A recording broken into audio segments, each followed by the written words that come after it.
Hello and welcome back. All right, so in this lesson, we are going to take a look at our marquee selection tools, which is located right here, or we can use our keyboard shortcut, which is the letter M. Inside of this, we have a total of 4 marquee tools to select from. We have a rectangular, an elliptical, and a single row and single column marquee tools. Now these last 2 marquee tools will allow you to make a selection that only contains 1 pixel of information, but it could be 1,000 pixels wide or 1,000 pixels tall. So it allows you to make selections confined to that 1 pixel by whatever length or height that you need. Now as far as making selections for photos, you're probably never going to need to use these 2. These are mostly used for graphic designers, and I typically use these when I'm designing websites in Photoshop. And if I need to make a precise selection that is confined to that 1 pixel width or height, and the width or the height of that page, then I will use these 2 tools. Now the same thing can be said with the rectangle and the elliptical marquee tool as well. You're probably not going to use these as much for photos as you are for graphic design, other than maybe the elliptical marquee tool, which I like to use for making vignettes. But we're going to go ahead and go through these tools so we can learn about some of the basic features of these tools and the other options that we have with them, because we're also going to learn some of the different selection options inside of here as well with these 2 tools, but you can also use some of these selections with other tools as well. So this will just give you a basic overview of how to use selection tools in general, along with some of the different options that are shared among other selection tools as well. So let's go ahead and start off with the marquee tool, and we're going to go over some of the different options, and then I'll show you how to use that particular tool in general. Now these little boxes right here may look familiar because we did go over these options in the previous lesson, and it's basically allowing you to add or remove from your selection. You can also feather your selections along the edges in order to better refine the selection that you want to create, and it's not going to have that hard edge if you have it set at 0 pixels. If you increase the feather to 10, 20, or 100 pixels, then it's going to have a more blended edge versus a hard edge. The same thing applies with anti-alias, and you're going to use that more on the elliptical marquee tool versus the rectangle. So you can't even select this option unless you have the elliptical tool being used as part of your selection. So this is going to further refine the edges so it doesn't have that hard edge. You can also select the style to be normal, which is what you get when you first use it. It's kind of like free transform. You can set the size of that tool based on wherever you apply it when you drag it out. So you can do a vertical rectangle, you can do a horizontal.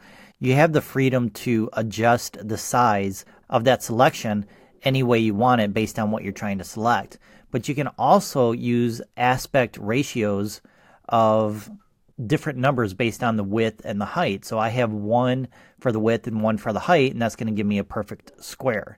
With the elliptical tool, it's going to give you a perfect round circle, but you can also use keyboard shortcuts instead of coming up here and changing the style, and that's basically just holding down your shift key to get a perfect circle or a perfect square.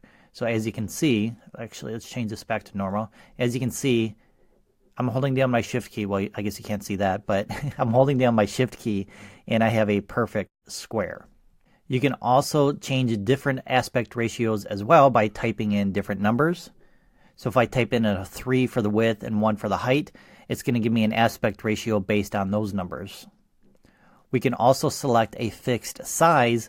So if you know the exact pixels that you need for your selection, you can type them in right here. And of course, this is more useful when you're doing graphic design type of work, especially web designs. All right, we're going to save select and mask for a different lesson. Let's go ahead and work with the marquee tool a little bit more so I can show you some additional ways that you can use it. All right, I'm going to go ahead and create a new document to work on because it's going to be easier versus working on this photo here. So I'm just going to make a square document with a white background, and I'm going to go ahead and start off by creating a colored shape first.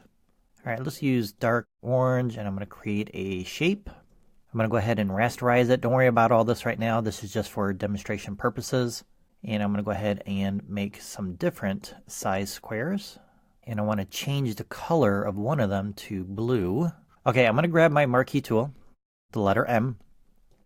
I'm just going to make a selection inside of this particular square, and I need to make sure that I have that layer selected as well.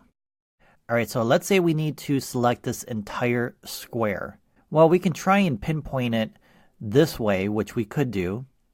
But if we make a small selection like this, we can go up to our select menu and select grow, and that will expand our selection to the confines of that box.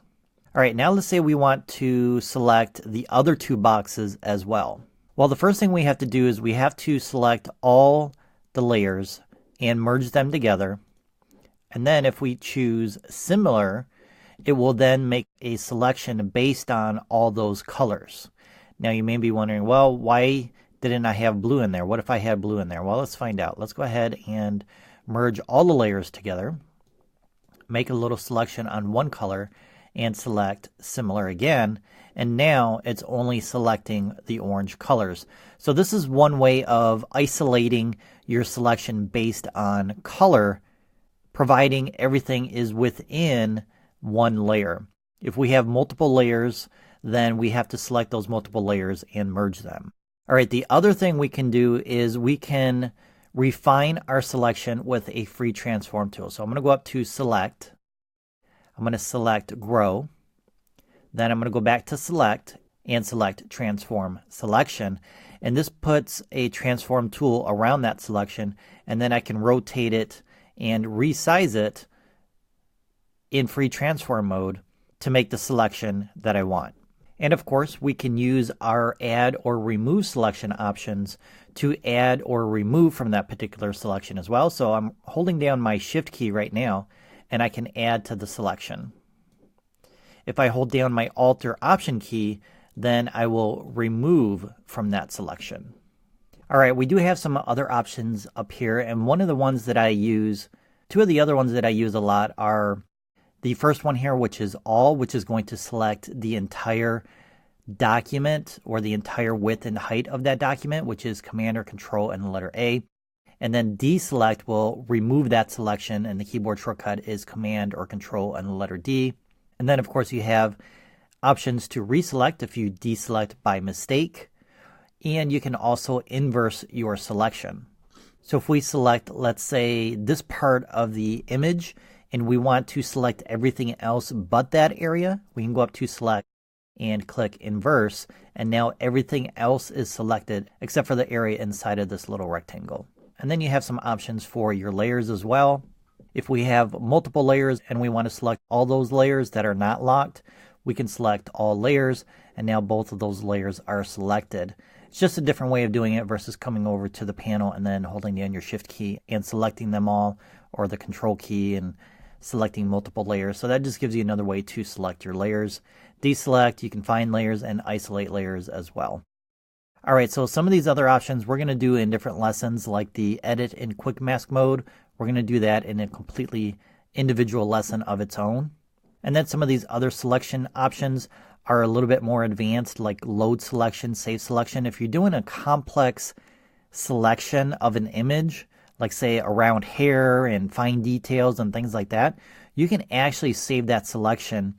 And then if you're working on your image and decide, you know what, you need to go back to that selection that you made before, well, instead of redoing it, you can then load that selection in, and it's just a huge time saver being able to save and load your selections. All right, so that's it for the basics of our marquee tools. The elliptical marquee tool basically works the same as the rectangle marquee tool. And of course, you can add and subtract from it with those keyboard shortcuts as well. All right, so in the next lesson, we're going to take a look at our lasso tools. There are 3 of them. So we're going to go over how to use each one of them, as well as some of the different options that we have with them as well. So if you're ready to learn all about the lasso tools, I will see you in the next lesson.